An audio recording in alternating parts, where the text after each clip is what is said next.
Okay, तो मैं बताता हूँ। स्पेसिफिकेशन लेथ मशीन का इसलिए जानना चाहिए कि आपको अगर कहीं भी मार्केट पे लेथ मशीन को खरीदना है, ठीक है, तो अब जाके क्या बताइएगा लेथ मशीन क्या है। अगर सिर्फ जाके लेथ मशीन बोल देंगे तो बहुत तरह का लेथ है, ठीक है, बहुत तरह का डायमीटर का अलग अलग डिस्टेंस का जो लेथ है। तो कैसे आप कोई स्पेसिफिक लेथ खरीद सकेंगे, तो इसलिए स्पेसिफिकेशन को जानना है। तो क्या क्या जानना है स्पेसिफिकेशन में। पहला पॉइंट बोल रहा है कि हाइट ऑफ द सेंटर, जो लेद मशीन का सेंटर है, आप इस इमेज पे भी देख सकते हैं, ठीक है, जो इसका चक है और जो टेल स्टॉक है, ठीक है। तो चक और टेल स्टॉक के बीच एक ठो इनविजिबल लाइन को हमने यहाँ पर दिखाया गया है, तो वही मशीन का सेंटर होता है। तो वो सेंटर जो बेड है, बेड से कितना गैप पे है, वही होता है इसका high centre of height of the centre. यहाँ पर क्या बोल रहा है कि vertical distance between lathe bed and the centre line of the lathe spindle. जो लेथ का स्पिंडल है, यानी का लेथ के स्पिंडल पे चक रहता है, वो चक से और अगर टेल स्टॉक तक मैंने कोई लाइन को खींचता है, वो उसका जो डिस्टेंस बेड से उसका कितना डिस्टेंस है, वही मैटर करता है। क्यों मैटर करता है, नेक्स्ट पॉइंट आप देख सकते हैं कि स्विंग डायमीटर ओवर बेड। अगर कोई बड़ा मेटल में लगाता हो, कोई डायमीटर का, कितना डायमीटर का मैं लगा सकता हूँ, वो डिपेंड करता है कितना छोटा या कितना बड़ा डायमीटर का मैं मेटल को या वर्कपीस को वहाँ पर लेद मशीन पे फिट कर सकता हूँ। तो उसके ऊपर लेद मशीन का डिपेंड करता है कि किस तरह का लेद मशीन है।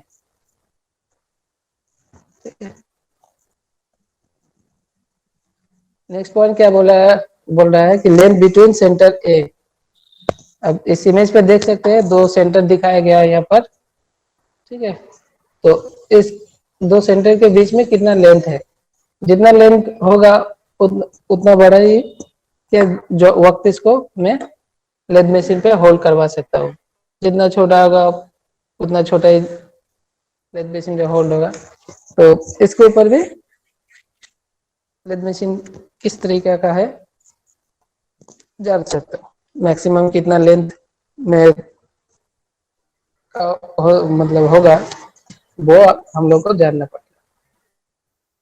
और क्या है, सोइंग डायमीटर ओवर कैरेज, तो यहाँ पर दिखाया गया डी। डी ऑप्शन देखिएगा, हर जो जो डायमीटर बताया गया है यहाँ पर सबको इंडिकेट किया गया है।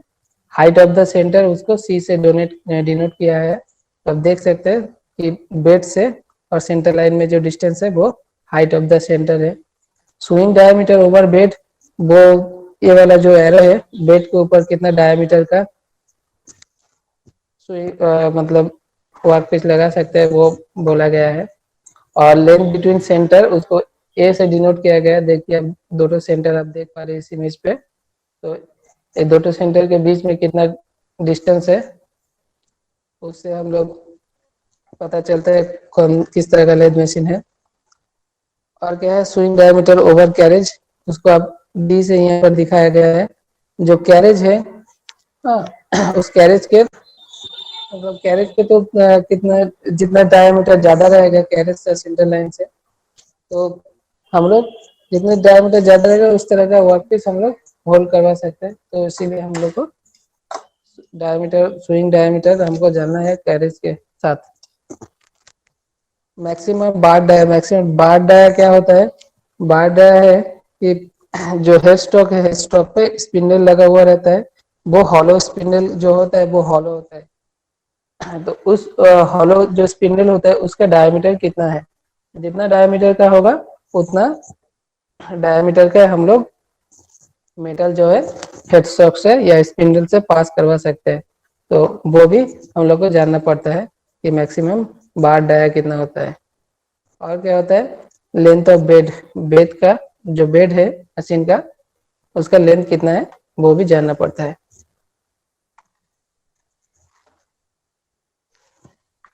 तो समझ में आया स्पेसिफिकेशन लेद मशीन का, क्या क्या जानना है इसको बढ़िया से याद कर लीजिएगा। स्पेसिफिकेशन क्या है, ये आप लोगों का जो क्वेश्चन आता है इसमें से लेद मशीन के स्पेसिफिकेशन पूछा जाता है इंटरनल या एक्सटर्नल एग्जाम में। भाई में आप लोगों का क्वेश्चन पूछा जाता है लेद मशीन के स्पेसिफिकेशन बताना। तो इस पॉइंट को सिर्फ याद रखना, ज़्यादा जानने की जरूरत नहीं है, पूरा सिर्फ पॉइंट को याद रखना तभी हो जाएगा। नेक्स्ट आते हैं लेद मशीन का ऑपरेशन। ऑपरेशन के बारे में पहले ही बता चुका हूँ कितना ऑपरेशन होता है, फिर भी यहाँ पर पॉइंट करके हर ऑपरेशन को यहाँ पर दिखाया गया है, ये लिखा गया है। तो क्या क्या ऑपरेशन हम लोग कर सकते हैं, स्ट्रेट टर्निंग कर सकते हैं, टैपर टर्निंग कर सकते हैं, फेसिंग कर सकते हैं, चैम्परिंग कर सकते हैं, थ्रेड कटिंग कर सकते हैं। इस ऑपरेशन को मैं दिखाऊंगा आप लोगों को, हर ऑपरेशन को, ठीक है, लेद मशीन पे करके दिखाऊंगा तो बढ़िया से और भी समझ में आ जाएगा। स्ट्रेट टर्निंग क्या है, टैपर टर्निंग क्या है, इसके डेफिनेशन में नेक्स्ट स्लाइड में दिया हुआ है, तो डेफिनेशन भी पढ़ लेना, मैं भी ऐसे समझा दूंगा। तो और क्या क्या है, ग्रूविंग है, नर्लिंग है, अंडर कटिंग है, फाइलिंग है। फाइलिंग भी हम लोग कर सकते हैं लेद मशीन पे। बेसिक के लिए हम लोग फाइलिंग के लिए तो भाइस और फाइल के यूज़ करते हैं, लेकिन लेद मशीन पे भी हम लोग फाइलिंग कर सकते हैं। और क्या है, पॉलिशिंग कर सकते हैं, सोल्डर टर्निंग कर सकते हैं, स्प्रिंग विंडिंग कर सकते हैं, बोरिंग ड्रिलिंग, ये सभी लेद मशीन पे कर सकते हैं। अब देखिए यहाँ पर लेद ऑपरेशन को इमेज के साथ दिखाया गया है। तो पहला इमेज को क्या बता रहा है, स्ट्रेट टर्निंग सबको दिखाई दे रहा है ना? Yes sir. अच्छा, सबको इमेज दिखाई दे रहा। तो पहला इमेज को में क्या दिखा रहा, स्ट्रेट टर्निंग। एक नॉर्मल जो सिलिंड्रिकल जॉब है उसको अगर उसका डायमीटर अगर घटाएंगे तो लॉन्गिट्यूडिनली, तो वो हो जाएगा आपका स्ट्रेट टर्निंग, ठीक है। दूसरा क्या है, टैपर टर्निंग। कल भी बताया था मैंने, टैपर टर्निंग क्या है, एक तो मेटल या वर्क पीस को अगर उसका जो डायमीटर है अगर क्रमशः घटता है या कंटिन्यूसली घट जाता है, या फिर किसी का डायमीटर अगर इधर से आप शुरू करते हैं, किसी का कोई मेटल का डायमीटर कंटिन्यूसली बढ़ता है, तो इस तरह का ऑपरेशन को हम लोग टैपर टर्निंग कहेंगे, ठीक है। नेक्स्ट है प्रोफाइलिंग। प्रोफाइलिंग कोई अगर कोई जो शेप होता है, अगर कोई निर्दिष्ट जो शेप होता है उसी शेप को प्रोफाइलिंग मीनिंग कहते हैं हम लोग। इसको यहाँ पर जो है जो बेसिक आप लोगों का काम होता है उससे थोड़ा हट के इस ऑपरेशन का किया जाता है, इसलिए इसका प्रोफाइल ऑपरेशन कहा जाता है। उसको उसके बाद क्या है, टर्निंग एंड एक्सटर्नल ग्रूविंग। हम देख सकते हैं जो ग्रूविंग होता है थोड़ा छोटा होता है, ठीक है। जो मेटल होता है, मेटल को थोड़ा बीच से काटा गया है, जिसको हम लोग टर्निंग या एक्सटर्नल ग्रूविंग कहते हैं। नेक्स्ट आप देख सकते हैं फेसिंग। जो मेटल है, मेटल का जो एकदम फ्रंट पोजीशन है उसको डायमीटर वाइज अगर काटते हैं तो उसको हम लोग फेसिंग कहते हैं। यहाँ पर फेस ग्रूविंग दिखाया गया है, फेस पे, ठीक है। कोई जो ग्रूव होता है वो कर रहा है तो उसको फेस ग्रूविंग कर रहे हैं। नेक्स्ट है cutting with form tool. Form tool होता है कि एक तो डिजायर शेप जो टूल से मिलता है उसी को फॉर्म टूल बोलते हैं। उससे एक तरह का ही कटिंग मिलता है। यहाँ पर जो टूल है हम लोग इससे हम लोग स्टेप टर्निंग भी कर सकते हैं, टैपर टर्निंग भी कर सकते हैं इस टूल से, लेकिन फॉर्म टूल से जो फॉर्म में वो टूल है वही काटता है, दूसरा शेप हम लोग इस टूल से नहीं पाते हैं, इसको फॉर्म टूल कहते हैं। नेक्स्ट है boring and internal growing. Boring क्या है, अब पहले ड्रिलिंग को देखते हैं। ये जो ड्रिलिंग है, ठीक है, ये तो जो ड्रिल बिट का साइज है उसी तरह का कटिंग करेगा, ठीक है। अगर इससे ज़्यादा हम लोग जो ड्रिल बिट से थोड़ा ज़्यादा हम लोग अगर करना चाहेंगे तो थोड़ा ज़्यादा डेप्थ करना चाहेंगे तो हम लोग बोरिंग टूल का यूज़ कर सकते हैं, ठीक है। नेक्स्ट है कटिंग ऑफ। कटिंग ऑफ से क्या होता है, अगर मेटल को हम लोग मशीन पे ही काटना चाहते हैं टूल की मदद से, तो हम लोग उसको भी कर सकते हैं, ठीक है। इस टूल की मदद से मेटल को पूरी तरह से इस वर्कपीस से रिमूव कर सकते हैं, तो वो हम लोग कटिंग ऑफ टूल से भी कर सकते हैं। नेक्स्ट आते हैं थ्रेडिंग। थ्रेडिंग क्या है, आप लोग को इमेज देख के ही पता चल रहा होगा, ठीक है। दिखाई दे रहा है ना सबको इमेज? Yes sir. अच्छा, तो थ्रेडिंग भी हम लोग कर सकते हैं।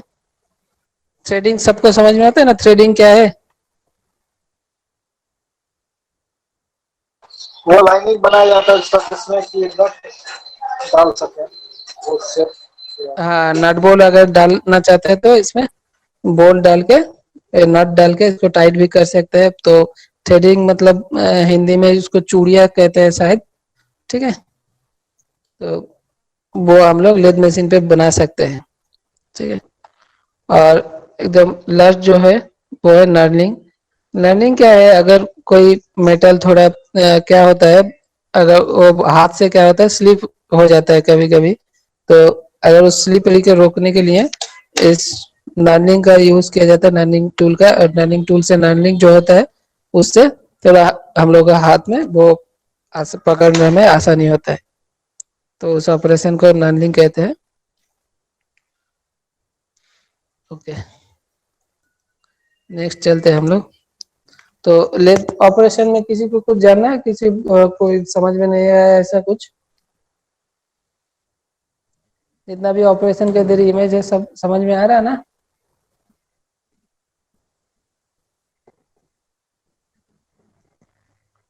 ओके, तो यहाँ पर सब आपका आप लोगों का जो ऑपरेशन है उसका थोड़ा डेफिनेशन क्या है वो दिया गया है, ठीक है। टर्निंग क्या है, फेसिंग क्या है, बोरिंग क्या है, ड्रिलिंग क्या है, रिमिंग क्या है, थ्रेडिंग क्या है, ठीक है, नर्निंग क्या है। इसको थोड़ा रीडिंग पढ़ लेना, ठीक है। मैंने जो बताया वही चीज यहाँ पर लिखा हुआ है, टर्निंग क्या है, फेसिंग क्या है, ठीक है।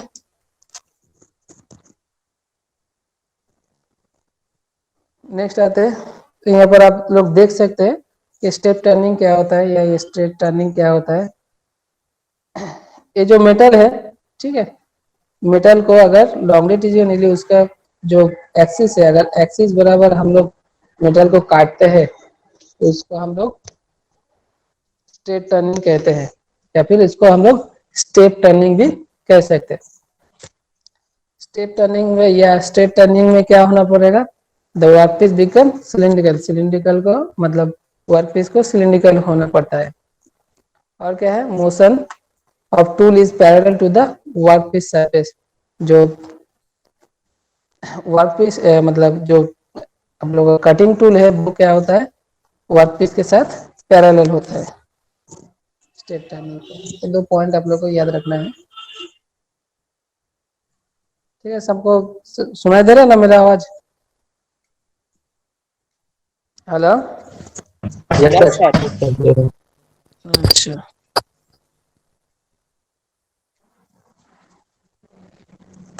ओके। नेक्स्ट आते हैं फेसिंग पे। तो स्टेप टर्निंग पे देखा आप लोगों ने कि जो आपका जो कटिंग टूल है वो वर्क पीस के साथ पैरेलली आगे पीछे बढ़ता है, तभी आपका जो है स्टेप टर्निंग होता है। फेसिंग पे क्या होता है, इसका डायमीटर वाइज टूल जो है वो आगे बढ़ता है, या फिर हम लोग पीछे भी लगे काट सकते हैं। तो डायमीटर वाइज अगर काटेंगे मेटल को या वर्क पीस को तो वो हो जाएगा फेसिंग, ठीक है। यहाँ पर भी देख सकते हो क्या है, तो सरफेस परपेंडिकुलर भाया कटिंग टूल। परपेंडिकुलर यानी इसका डायमीटर वाइज हम लोग अगर टूल को लेके जाएंगे, ठीक है, तो जो कटिंग होगा उसको हम लोग फेसिंग कह देंगे, ठीक है। यहाँ पर क्या लिखा है, motion of the tool perpendicular to the work piece. यहाँ पर आप देख सकते हैं जो टूल है, अगर इसका डायमीटर वाइज बढ़ेगा तो वो उससे फेसिंग हो जाएगा, ठीक है। यहाँ पर देखिएगा 3 तरीके का जो है फेसिंग दिया गया है, प्लेन टर्निंग और स्टेप टर्निंग का जो इमेज है वो दिया गया है, तो देख लेना इसी। नेक्स्ट आते हैं टैपर टर्निंग। टैपर टर्निंग क्या है? टैपर टर्निंग तो पहले भी बता चुका हूँ। टैपर टर्निंग अगर कोई वर्क पीस जो है इंक्रीजिंग और डिक्रीजिंग होगा उसका डायमीटर, ठीक है, तो उसको हम लोग टैपर टर्निंग कहेंगे, ठीक है। तो टैपर टर्निंग, इस पे बहुत सारा क्वेश्चन होता है, इसको याद रख लेना किस तरीके का, मतलब हम लोग किस तरीके से टैपर टर्निंग कर सकते। तो 3 ठो मेथड यहाँ पर दिखाया गया है, ठीक है। 4 ठो मेथड है, एक तो पॉइंट शायद नहीं दिया गया है इधर। तो 4 ठो मेथड से हम लोग टैपर टर्निंग कर सकते हैं। तो पहला पॉइंट क्या है? By using form tool method. Form tool से हम लोग टैपर टर्निंग कर सकते हैं। फॉर्म टूल क्या है मैं आगे बताऊंगा। नेक्स्ट है क्या है? Bye setting over tell stock centre. Tell stock का जो सेंटर है उसको थोड़ा हम लोग सेट करके भी टैपर टर्निंग कर सकते हैं। तो उसको टेल स्टॉक का जो सेंटर है उसको आगे या पीछे करके या दाएं बाएं करके हम लोग टैपर टर्निंग कर सकते हैं, ठीक है। नेक्स्ट जो है bye swivelling the compound rest. जो हम लोग कंपाउंड रेस्ट पढ़े थे उसको अगर एंगुलर वाइज हम लोग स्विवल करेंगे तो भी हम लोग टैपर टर्निंग कर सकते हैं। और क्या है? नेक्स्ट लास्ट पॉइंट जो है by using taper turning attachment. Taper turning का जो अटैचमेंट है उसको हम लोग लगा कर भी टेपर टर्निंग कर सकते हैं। तो इसको बढ़िया से याद रखना है, ये वाला क्वेश्चन हमेशा आप लोगों को आएगा कि टेपर टर्निंग की कितना तरीके से हम लोग टेपर टर्निंग कर सकते हैं, ठीक है। उसको तरीका बताना पड़ता है, तो इसको बढ़िया से याद कर लेना टेपर टर्निंग का, किस तरीके से हम लोग टेपर टर्निंग कर सकते हैं। तो आगे बढ़ते हैं। Taper turning using form tool. सबको दिखाई दे रहा है ना इमेज? यस सर, दिखाई दे रहा है। समझ में आ रहा है कि मैं या क्या बोल रहा हूँ? हाँ सर। अच्छा, तो बीच बीच में आवाज देते रहना अगर समझ में आता है तो, ठीक है। ठीक।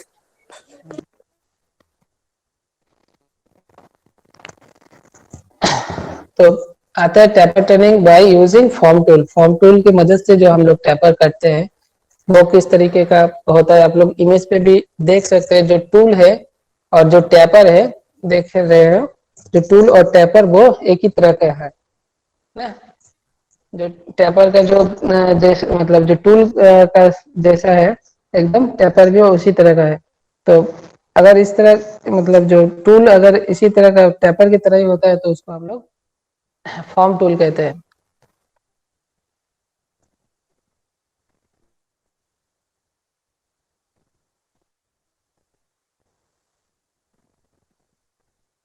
यहाँ पर आपको लिखा गया है किस तरीके से आप लोग टैपर टर्निंग कर सकते हैं, ठीक है।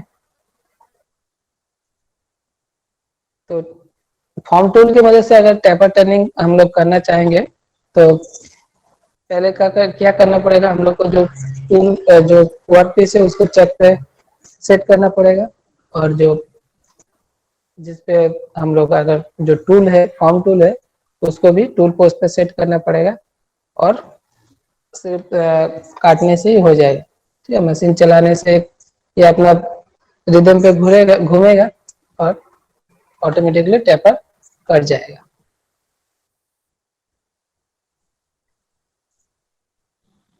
नेक्स्ट आते हैं taper turning bye setting over the tell stock centre. आप लोग स्पेसिफिकेशन जब पढ़ रहे थे तब आपने देखा कि जो चक है यानी कि जो हेड स्टॉक है जो टेल स्टॉक है एक ही सेंटर पे रहता है, ठीक है। तो एक ही सेंटर पे रहने से जो मेटल है वो स्ट्रेट रहता है। अगर इस जो टेल स्टॉक है उसका सेंटर थोड़ा हम लोग पीछे की तरफ कर देंगे तो सेंटर क्या होगा, थोड़ा हट जाएगा। तो हम लोग अगर जितना टेपर करना, जितना डिग्री टेपर करना चाहते हैं, ठीक है, टेल स्टॉक को उतना सेंटीमीटर आगे पीछे करके हम लोग जो है सेंटर को भी आगे पीछे कर सकते हैं और उसी तरह से हम लोग टेपर भी काट सकते हैं। समझ में आया कुछ? नेक्स्ट मेथड क्या है? Taper turning by swivelling the compound rest. जो कंपाउंड रेस्ट है उसको हम लोग भी स्विवेल करके टेपर टर्निंग कर सकते हैं। मैंने पहले ही बताया था, जो कंपाउंड रेस्ट है वो पैरेलली भी जा सकता है, क्रॉसवाइज भी आगे पीछे बढ़ सकता है और एंगुलर वाइज भी आगे पीछे जा सकता है। तो अगर हम लोग जो कंपाउंड रेस्ट है उसको अगर एंगल वाइज अगर कर लेते हैं तो उसकी मदद से भी हम लोग टेपर टर्निंग कर सकते हैं। ठीक है, वो मैं आपको करके दिखाऊंगा कि किस तरीके से हम लोग स्विवल करके टेपर टर्निंग करते हैं, टेपर है वो काट सकते हैं। ठीक है, ये प्रैक्टिकल में है ना, मैं दिखाऊंगा तो ज़्यादा समझ में आ जाएगा। तो सिर्फ इसको यहाँ पर पढ़ लेना। ठीक है, टेपर का इस टेपर टर्निंग में जो चार मेथड है इसको सिर्फ याद रखना कि कौन सा मेथड है। मैं जब आपको दिखाऊंगा टेपर काट के तो बता दूंगा ये सब। ठीक है, नेक्स्ट हम लोग थ्रेडिंग पे ओके। आते हैं। तो थ्रेडिंग पे आते हैं। थ्रेडिंग क्या होता है? जो मेटल है, मेटल के ऊपर अगर जो चूड़िया बनता है उसको थ्रेडिंग कहते हैं। वो बेसिकली भी टूल से बनता है। ठीक है, कंटिन्यूअस फीड से थ्रेडिंग हम लोग काट सकते हैं लेद मशीन पे। नेक्स्ट है ग्रूविंग। ग्रूविंग क्या है? जो tool is feed to radially into the rotating work same location to cut off end of the part to provide a group. Group जो होता है वो मेटल में जो आप लोगों का जो टूल है उसी के वाइज थोड़ा, यानी सरफेस जो है वो थोड़ा अंदर, उसका डायमीटर जो है कम होता है और जो एक्सटर्नल जो डायमीटर है उसका ज्यादा होता है, इसी को ग्रूविंग कहते हैं। तो ग्रूव भी हम लोग कर सकते हैं। नेक्स्ट होता है चैम्फरिंग। चैम्फरिंग क्यों करते हैं? चैम्फरिंग जो अगर फेसिंग करते हैं तो मेटल का जो साइड वाला पोर्शन है वो नोकीला हो जाता है, कॉर्नर वाला पोर्शन, तो उससे हम लोग का नुकसान पहुंच सकता है। तो उसको थोड़ा कॉर्नर को थोड़ा हम लोग थोड़ा घिस देते हैं, उसी को हम लोग चैम्परिंग कहते हैं। ठीक है, तो चैम्परिंग भी हम लोग भी टूल से कर सकते हैं। नेक्स्ट है बोरिंग। बोरिंग के बारे में पहले ही बता चुका हूँ। ड्रिलिंग करने के बाद ड्रिलिंग जो उस प्रोसेस को अगर मैं इंटरनल अगर डायमीटर को हम लोग अगर बढ़ाते हैं तो हम लोग बोरिंग करके बढ़ा सकते हैं, इसी को हम लोग बोरिंग कहते हैं। ठीक है, नेक्स्ट होता है क्या है? नर्निंग। नर्निंग क्या होता है? आप देख सकते हैं, एक तो मेटल फिनिश है, फिनिश मेटल है, उसके ऊपर अगर कोई इस तरीके का पैटर्न करते हैं तो उसको नर्निंग कहते हैं। नर्निंग बेसिकली क्या होता है कि मेटल अगर स्लिप हो जाता है हाथ से तो प्रॉब्लम होता है, तो स्लिप अगर ना हो तो इसलिए हम लोग मेटल पे पैटर्न बनाते हैं। तीन तरह का होता है, एंगल पैटर्न होता है, एक तो डायमंड पैटर्न है, रखे स्ट्रेट पैटर्न है। तो इसी को हम लोग नर्निंग कहते हैं। नर्निंग जो होता है नर्निंग टूल से होता है। आप लोग यहाँ पर नर्निंग टूल देख। नेक्स्ट होता है क्या है? Work holding devices. Lathe machine का जो वर्क होल्डिंग डिवाइसेस है वो मैं आप पहले भी बता चुका हूँ, तो यहाँ पर भी आप देख सकते हैं। तो वर्क होल्डिंग डिवाइस में सबसे जो नाम आता है, पहला नाम होता है क्या है? 4 जो इंडिपेंडेंट चक या फिर 3 जो चक भी आप लोग यूनिवर्सल चक भी कह सकते हैं। 3 जो चक भी है और 4 जो चक भी है। तो 4 जो चक एक तो है जिसमें 4 ठो जॉ रहता है, इसीलिए इसको 4 जो चक कहते हैं। इससे हम लोग क्या है, रेगुलर इरेगुलर दोनों तरह की जो शेप का वर्क पीस है उसको हम लोग इस पे होल्ड कर सकते हैं। आप नेक्स्ट देख सकते हैं कि 3 जॉ यूनिवर्सल चक। ये जो चक है बहुत सेल्फ सेंटरिंग चक है, यानी इस चक पे हम लोग अगर कोई मेटल को लगाएंगे, लगाने के बाद अगर टाइट करेंगे तो वो जो इसका जो सेंटर है ऑटोमेटिकली स्ट्रेट हो जाता है, इसीलिए इसको सेल्फ सेंटरिंग चक भी कहते कहते हैं हम लोग, क्योंकि जब हम लोग इसको टाइट करते हैं, ये जो चक है, चक के पास जो रखा हुआ इसको चक भी कहते हैं। जब इसको टाइट करते हैं तो तीनों जो है ऑटोमेटिकली एक साथ ही अंदर की तरफ, अगर ढीला करते हैं तो एक साथ ही बाहर की तरफ आता है। तो इससे जो चक का जो डायमीटर है वो एकदम सेंटर से मिल जाता है, ठीक है। लेकिन जो फोर जो चक है इसको अलग अलग, ठीक है, इंडिविजुअली टाइट करना पड़ता है। ये चक है एक साथ टाइट नहीं होता है, ठीक है, इसीलिए इसमें सेंटर करने में थोड़ा दिक्कत होता है। लेकिन इसका जो ग्रिपिंग पावर है वो सीजर चक से ज्यादा है। और क्या है कॉम्बिनेशन चक। कॉम्बिनेशन क्या चक, इसका जॉ है, क्या बोल रहा है इसमें, jaw can be removed moved in and out simultaneously और इंडिपेंडेंटली। इसका जो जॉ है वो हम लोग इंडिपेंडेंटली यानी कि मैनुअली भी उसको टाइट कर सकते हैं, या और फिर क्या कर सकते हैं इसको, जो ऑटोमेटिकली थ्री जो जैसे चक मैंने बताया ऑटोमेटिकली तीन चक ही मतलब जो है एक साथ जाता है, उस तरह से भी हम लोग कर सकते हैं। और क्या बोला है, advantage of the both varieties in this chuck so it is called combination. दोनों तरह का मतलब वेराइटी देखने को मिलता है, इसीलिए इसको कॉम्बिनेशन चक भी कहा जाता है। नेक्स्ट क्या है मैग्नेटिक चक। आप लोग नाम से ही समझ पा रहे होंगे कि ये वाला जो चक है वो किस तरह का काम करते हैं। इसमें मैग्नेटिक मैग्नेट है, तो मैग्नेट पे हम लोग वर्कपीस को होल्ड करके हम लोग काम कर सकते हैं।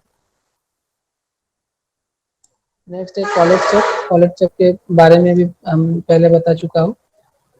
कॉलेज चक एक तरह का जो सेल्फ सेंटरिंग चक है उसी तरह का ही है। इसमें और बारीकी से काम किया हुआ है, बहुत ही ज्यादातर प्रिसीशन इंस्ट्रूमेंट के लिए यूज होता है ये वाला चक।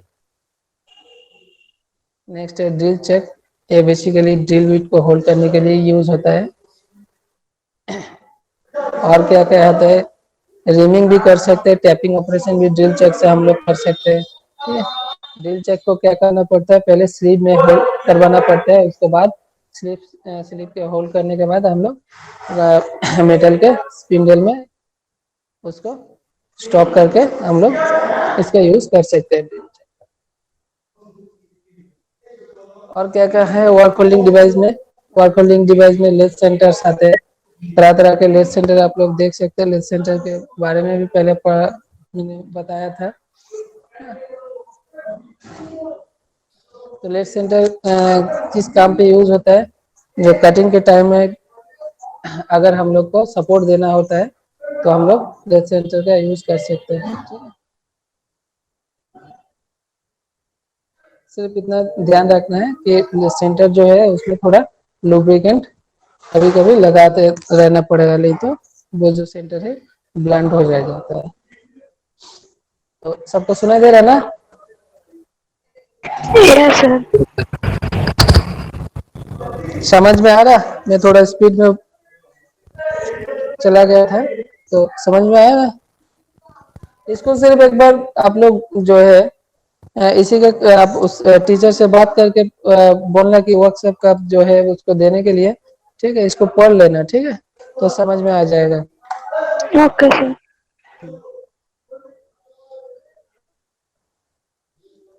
नेक्स्ट है वर्क होल्डिंग डिवाइसेस।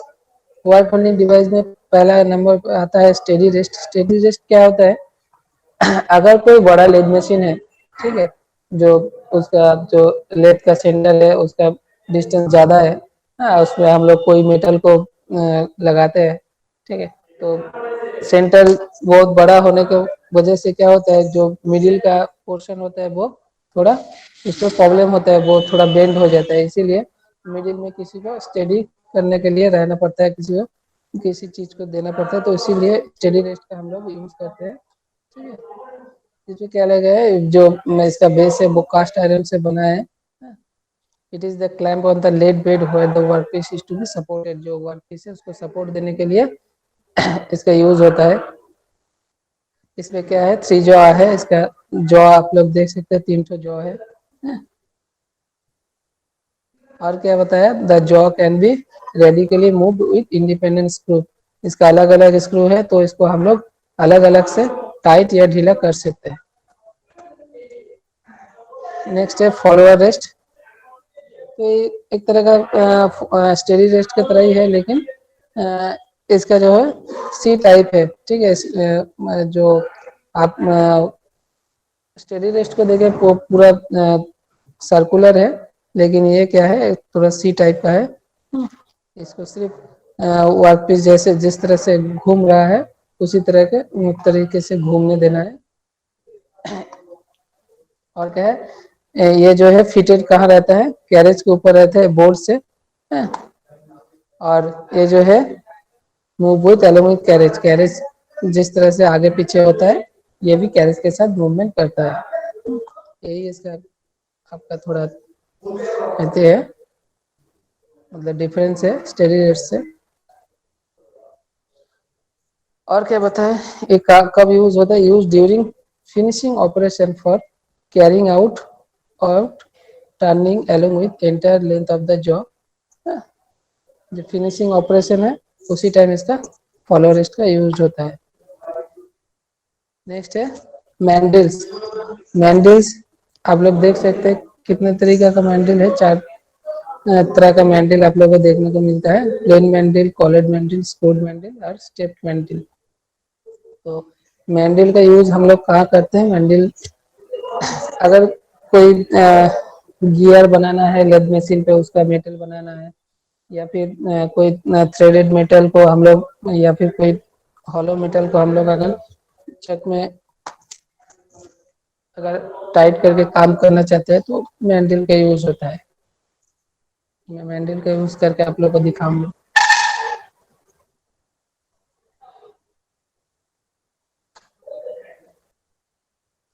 नेक्स्ट क्या है, लेद डॉग। आप देख सकते हैं ये जो नीचे गिरा हुआ है इसको लेद डॉग कहते हैं।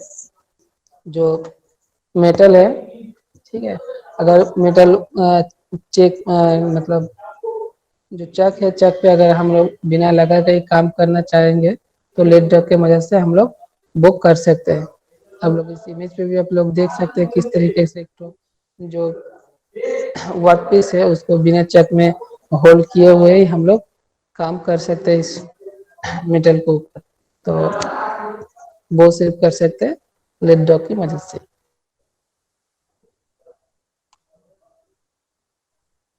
Face plate. फेस प्लेट क्या होता है, चक चक की तरह ही होता है फेस प्लेट, लेकिन वो चक की तरह होल्ड नहीं करता है किसी मेटल को, या फिर उस पर कोई जॉ लगा हुआ नहीं रहता है। चक में जो फेस प्लेट है उसमें कुछ होल किया रहता है जिसपे हम लोग कोई मेटल को स्क्रू से टाइट कर सकते हैं। यहाँ पर हम लोग कुछ इस तरह का इरेगुलर शेप रहता है जो चक पे नहीं होल्ड किया जाता है, मतलब होल्ड नहीं होता है, तब हम लोग फेस प्लेट की मदद से उस पर हम लोग होल्ड कर सकते हैं नट एंड बोल्ट। बेसिकली इतना याद रखना कि फेस प्लेट हम लोग को क्या है, इरेगुलर शेप को होल्ड करने के लिए यूज होता है।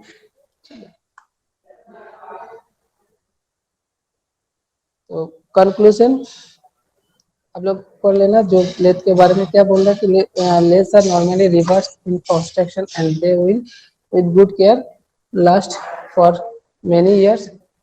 It is not usual for interns to see good lathes still in use that are 50 years old.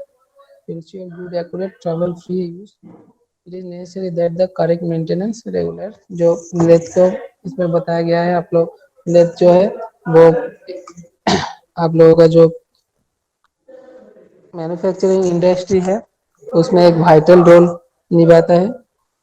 तो लेथ को अगर अच्छे मतलब अच्छा रखना है तो उसका मेंटेनेंस की जरूरत है, उसको आपको केयर करना पड़ता है, ठीक है। तो लेथ पे आप लोगों को सब समझ में आया ना। अगर कोई किसी चीज अगर कोई समझ में नहीं आता है तो जब प्रैक्टिकल में कराऊंगा ना तो आप लोगों को बता दूंगा कि क्या है, किस चीज को अगर किसी भी चीज को अगर समझ में नहीं आया लेथ में तो उसको आप लोग जो आप लोगों का कॉपी है वहाँ पर लिख के रखना, जो प्रैक्टिकल क्लास में जब मैं बताऊंगा ना तो उसको पूछ लेना, तब बढ़िया से क्लियर हो जाएगा। और अगर इसमें आज जो क्लास हुआ उसमें कुछ नहीं समझ में आया तो बताना।